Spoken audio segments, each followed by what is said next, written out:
এক মসজিদে আসরের নামাজ পড়ছি, তো মসজিদের পাশে কবরস্থান। এই কবরস্থানে আপনার আমার পরিচিত, আমার মাদ্রাসার সামনে। তো মসজিদের যে অজুর জায়গাটা, কবরস্থানের ওয়ালটা ঘেঁষা অজুর জায়গা। এই কবরস্থানের ভিতরে একটা কবর আপনার, আমি নিজে ওনার জানাজায় ছিলাম। উনি ইটালি প্রবাসী, অনেক সম্পদওয়ালা, অনেক মালওয়ালা ছিল।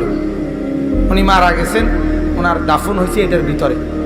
আহা, আমি দেখলাম, অনেকক্ষণ তাকায় রইলাম এই অজু করতে বসে। ওনার এই ট্যাংরা বেড়া দিয়া কবরটার মধ্যে, ওই যে ফাঁক ফাঁকওয়ালা বেড়া বানায় না, এরকম বেড়া দিয়া আপনার কবরটার মধ্যে আছে।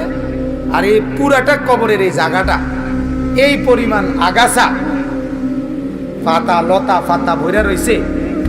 এটা দেখা আমার এতটা, অনেকক্ষণ তাকায় রইলাম মনটার মধ্যে যে হায় মাওলা, এটা সেই লোক যেই লোকের বাড়িটা এত অত্যাধুনিক টাইলসের, যে বাড়িতে একটা পাতা, একটা ময়লার টুকরা পড়তে দেয় নাই কোনোদিন।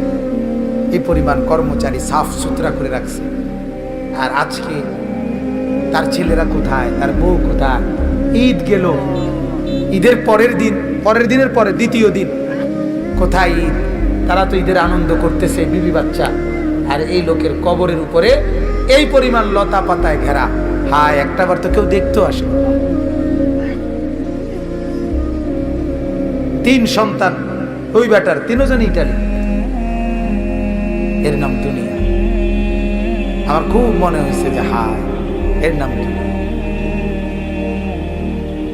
কি পরিমাণ মেহনত করছিল এই লোক।